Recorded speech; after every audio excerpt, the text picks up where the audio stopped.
Bonjour mes chers amis, me voilà de retour pour l'analyse de la prochaine pleine lune qui aura lieu donc le 31 octobre prochain à 15h51 pour la France. Alors justement pour une localisation du thème à Paris, cela nous donne un ascendant Poisson. Donc je suis très heureuse de vous retrouver, j'espère que vous allez tous bien et que vous continuez à vivre du mieux possible toutes les nouvelles mesures qui sont mises en place en ce moment, toujours à cause de ce méchant, vilain virus. Alors ce thème de pleine lune, eh bien il est encore pas facile. Je suis désolée, hein, mais les planètes en ce moment, elles nous travaillent beaucoup, elles sont particulièrement dynamiques. Et ce thème de pleine lune, donc qui se situe sur l'axe Taureau-Scorpion, eh bien, il est encore, comment dire, il nous propose à nouveau des défis à relever qui ne sont pas des moindres. Alors, on se retrouve donc pour Paris avec Neptune, la planète des poissons, à l'ascendant. Donc, très bien aspecté à Jupiter. Alors, ça semble plutôt positif en termes de service, d'envie d'aider, de soulager, de s'intéresser vraiment à tout ce qui se passe par rapport à la misère du monde, par rapport à la souffrance des autres. Ça nous donne aussi envie de rêver d'une vie meilleure, hein, et d'espérer d'être dans l'espoir de bientôt sortir de cette période difficile. Il y a aussi donc la planète maîtresse du Taureau, puisque la Lune donc se trouve en Taureau, opposée au Soleil en Scorpion, dans le premier décan. Donc la planète qui est la maîtresse du signe du Taureau, c'est Vénus. Vénus se retrouve donc dans l'autre signe dont elle est maîtresse, la Balance, signe de la relation aux autres. Elle est très bien aspectée à cette conjonction Lune-Uranus en Taureau, ce qui va adoucir avec Neptune. Neptune et Vénus sont les planètes les mieux aspectées de ce thème, et ça va donc nous adoucir un peu les choses. Nous donner l'envie de partager avec les autres, mais de façon différente, peut-être même d'accepter tous ces changements qui sont mis en place, les choses nouvelles qui arrivent dans nos vies, l'envie de relationner, de communiquer avec les autres de façon différente, d'aimer aussi de façon différente, puisque maintenant c'est beaucoup plus difficile de montrer son affection aux autres. Donc cette planète Vénus, elle est plutôt, on va dire, un genre de guérison avec Neptune. Neptune qui est la guérison aussi, hein, qui est symbole de la guérison.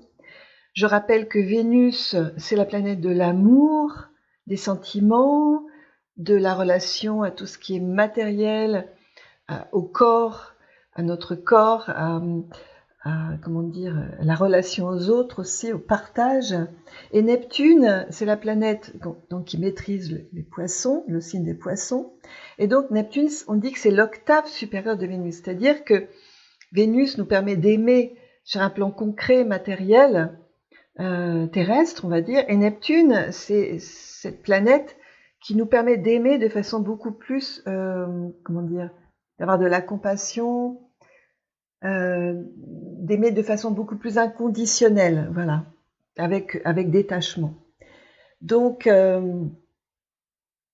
cette planète Neptune, à l'ascendant, elle interpelle quand même par rapport à la France, par rapport à tout ce qui se passe en ce moment. Ça nous donne l'envie de partager avec les autres, mais sur un plan beaucoup plus élevé, d'avoir de la compassion, de chercher à rendre service, de chercher à donner aux autres. Et c'est vraiment ce qu'il faut qu'on arrive à faire en ce moment, parce que justement, comme l'énergie suit la pensée, suit les actes, plus on va être dans le positif et dans l'amour, dans le désir de partage, de dons désintéressés autour de soi-même, dans notre entourage, pour commencer, hein, et bien plus on va pouvoir aider ce monde en fait à sortir de cette période difficile. Alors, avec cette configuration, on pourrait dire que des prises de conscience peuvent être faites sur le plan humanitaire dans notre pays, avec des mesures pour soulager, voire pour guérir les gens, pour guérir notre prochain. Mais le thème reste tout de même assez dur. Mercure rétrograde en Balance a quitté l'opposition qu'il faisait à Uranus lors de la dernière nouvelle lune. Mais il est à nouveau en opposition à Mars rétrograde, lui aussi, et participe donc à ce carré hanté que vous voyez qui aboutit à Jupiter, Saturne et Pluton, toujours en Capricorne, et cette fois-ci direct. Ces 3 planètes sont redevenues directes. C'est pas facile tout cela en termes de communication. Hein. On risque d'être plutôt en mode revendication, autorité, contrôle, et ça se passe sur un plan individuel et collectif. Hein. Alors, ce carré en T, qu'on appelle aussi un T carré, ça apporte des énergies très fortes qui poussent à rester sur ses positions, à avoir des opinions très arrêtées, à imposer encore des mesures contraignantes. Et tout cela peut aboutir à des relations tendues, où la colère explose, car on se sent empêché, brimé et surtout de plus en plus contrôlé. Alors la pleine lune se fait donc, comme je le disais, sur cet axe Taureau-Scorpion. C'est quoi l'axe Taureau-Scorpion ? Eh bien, c'est l'axe des états passionnels, de la possessivité, de l'attachement matériel, affectif, sexuel, sans oublier que c'est l'axe de l'argent et des finances. Alors dans le cas présent, la Lune se trouvant près d'Uranus et de la Lune noire, alors là c'est assez incroyable parce que c'est au même degré. Hein. Vous voyez sur l'image, la Lune est en Taureau à 8 degrés, Uranus est rétrograde à 8 degrés Taureau. Donc elles sont l'une sur l'autre au moment de la pleine Lune. Alors c'est pas, il n'y a pas de hasard hein, en astrologie, mais même dans le monde, hein, dans nos vies, il n'y a pas. Moi je ne crois pas au hasard personnellement. Et donc ça veut dire quoi ? Ça veut dire que c'est extrêmement puissant. Plus les planètes sont proches les unes des autres, on appelle cela une conjonction exacte, et bien plus c'est puissant, plus c'est dur, plus c'est transformateur aussi. Hein. Alors, cette pleine lune, en fait, risque d'être assez explosive. Uranus, c'est tout ce qui est explosif, tout ce qui est nouveau, tout ce qui arrive brutalement, tout ce qu'on n'attend pas, tout ce qui est imprévu, imprévisible. La lune noire étant passée en Taureau, là, pour cette période de pleine lune, vous voyez, moi j'utilise les 3 lunes noires, elles sont toutes les 3, la vraie, la moyenne et la corrigée. J'en parlerai dans une prochaine vidéo de ce que signifie la lune noire, j'irai un peu plus en profondeur. Mais là, le fait que cette lune noire soit conjointe à la lune Uranus, disons que la lune noire représente un gros défi d'évolution. Donc si on parle en termes de défi, on va dire que là, notre plus gros défi, c'est d'accepter la nouveauté, le changement, tout ce qui vient dans nos vies et qu'on ne souhaite pas vraiment, mais qui arrive de façon imprévue. C'est notre gros défi pour cette période de pleine lune. Par contre, ça risque d'apporter quand même des événements, un événement ou des événements. Bon, si on reste positif, c'est quelque chose qui va arriver, voilà, qui va changer les choses. Ça peut être une nouvelle mesure qui va être complètement imprévue, mais qui peut aussi nous priver de liberté, puisque Uranus c'est aussi la liberté. La lune noire, c'est quelque chose qui nous prive, c'est quelque chose qui vient nous faire du mal quelque part. Donc, j'ai pas une très très bonne impression de cette pleine lune. Je dois vous dire franchement, je suis plutôt de nature positive, mais là, il faut s'attendre encore à des événements qui vont pas forcément nous plaire, hein, qui vont nous chambouler encore certainement pas mal. La révolte couve, hein, va-t-elle s'exprimer Bon, la lune noire apporte des peurs aussi. Alors, ce sont des peurs concernant Uranus hein, et la lune. Alors, la lune, c'est notre foyer, nos émotions. Uranus, c'est la liberté, l'individualité, le groupe, la collectivité. Et donc, cette lune noire peut nous empêcher de nous révolter. On en a envie, on est poussé à ça, mais en même temps, toutes nos peurs nous en empêchent. Alors, la lune noire arrivée en Taureau, après nous avoir demandé en Bélier de tirer des leçons de notre façon de nous comporter, d'agir, de la relation à notre territoire. Le territoire, c'est quoi ? Ça va du domaine privé, maison, famille, travail, possession, au domaine collectif, c'est-à-dire le groupe, notre pays, notre culture, nos racines. Et elle nous elle nous propose cette fois en Taureau de tirer des leçons, de faire le point sur nos attachements, notre relation à l'amour, au corps humain, donc ça veut dire aussi peut-être à notre santé, hein, au bien matériel, à l'argent. Alors avec cette position planétaire, il est possible qu'il y ait quelque chose qui se passe au niveau boursier, financier, ou bien une explosion, ou bien des accidents imprévus. Je n'aime pas jouer les mauvais prophètes. Mais cette énergie, ce thème de pleine lune, les énergies sont assez dures, assez cassantes. Ça peut être explosif, volcanique. Bon, maintenant, il y a quand même Vénus et Neptune qui adoucissent énormément les choses, qui nous donnent envie quand même de profiter de chaque instant qui nous est donné de liberté, dans la relation aux autres, peut-être de partager d'une façon ou d'une autre avec les moyens qui nous sont donnés actuellement avec les autres. C'est peut-être la crainte d'un nouveau confinement qui peut nous amener durant cette pleine lune à profiter au maximum de nos proches, des gens que l'on aime, parce que on ne sait pas trop ce que l'avenir nous réserve, avec toutes ces mauvaises nouvelles qui nous arrivent tous les jours.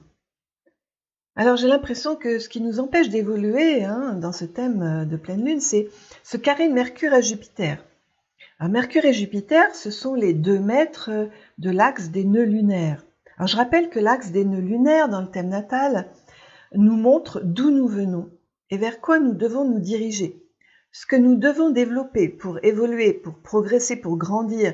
En fait, on dit que le nœud nord, c'est notre but de vie, le nœud sud, c'est un peu ce qui nous amène à toujours tourner un petit peu en rond dans les mêmes schémas répétitifs.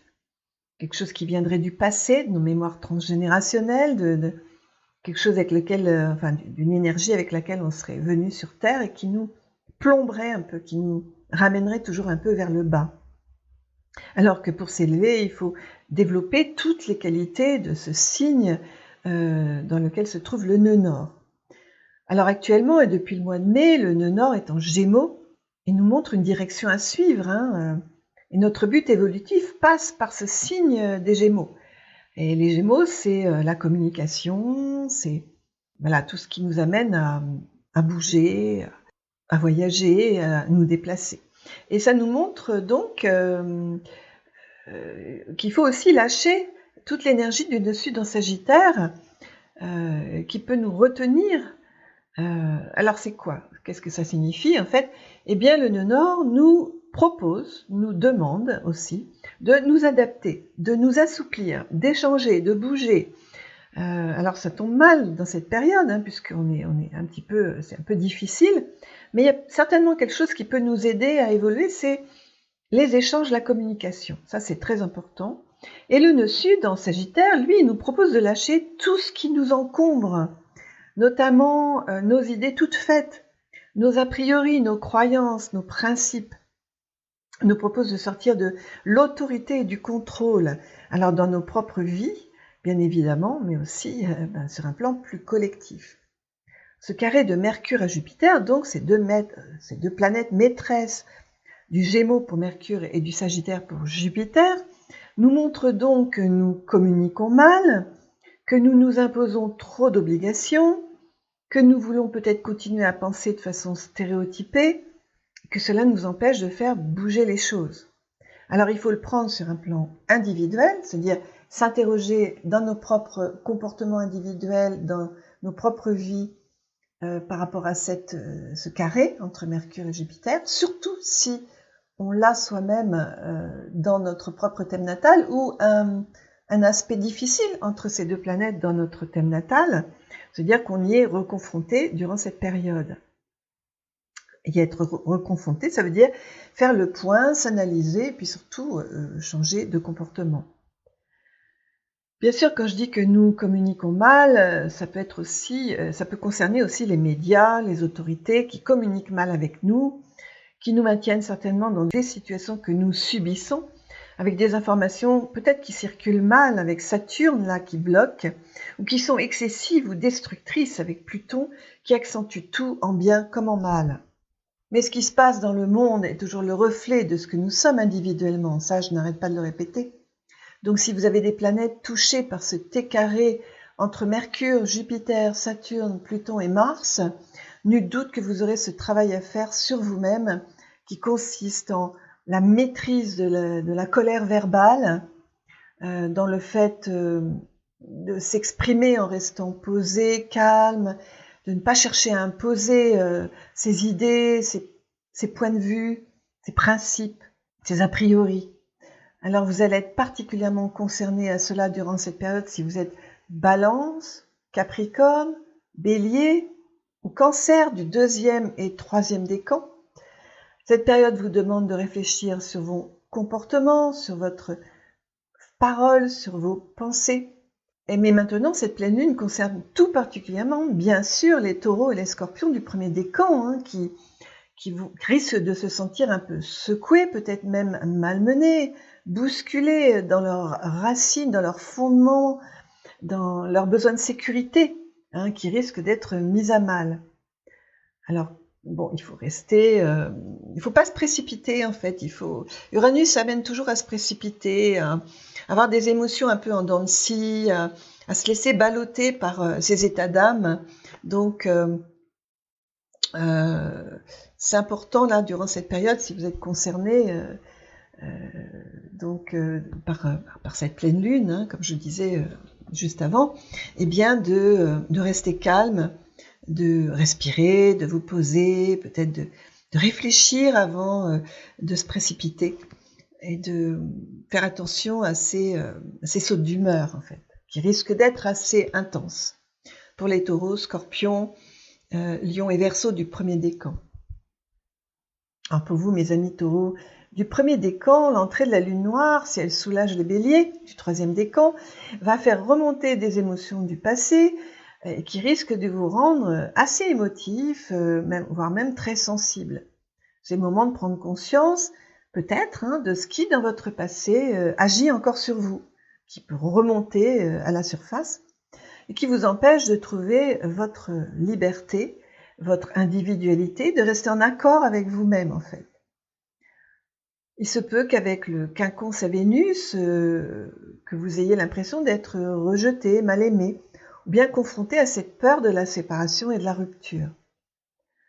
Alors pour les poissons du 2e décan, votre planète Neptune vous apporte en sextile à Jupiter de fortes intuitions, des envies de spiritualité, c'est-à-dire de vous élever, de progresser, de vous relier à quelque chose de plus grand que vous, de donner un sens à votre vie, peut-être un sens différent, un sens plus profond. Ça peut aussi vous permettre de réaliser des rêves. Ces deux planètes peuvent vous apporter des opportunités, des synchronicités. J'ai parlé de Jupiter et Neptune. Alors ces deux planètes, Jupiter et Neptune, aident aussi les taureaux, les cancers, les vierges, les scorpions et les capricornes, c'est-à-dire tous les signes de terre et d'eau du 2e décan, qui peuvent se sentir plus inspirés, plus imaginatifs, plus créatifs. Vénus en balance permet aux balances du 1er décan de se sentir bien, de vivre de beaux moments, de beaux sentiments, de se faire plaisir aussi. Elle est favorable aussi sur le plan des sentiments au 1er décan des Sagittaires, des Verseaux, des Béliers, Gémeaux et Lions. Voilà mes chers amis, ce que je peux vous dire globalement de ce thème de pleine lune. Alors je vous souhaite de vivre au mieux cette période de pleine lune qui s'étend sur environ 6 jours. Il faut compter que l'impact d'une pleine lune ou d'une nouvelle lune, c'est la même chose, se fait sentir 3 jours avant et 3 jours après, environ. Alors prenez bien soin de vous. N'hésitez pas à liker, à commenter, à partager cette vidéo si le contenu vous intéresse, si vous pensez qu'il peut aider d'autres personnes. Et je vous dis à très bientôt pour une prochaine vidéo.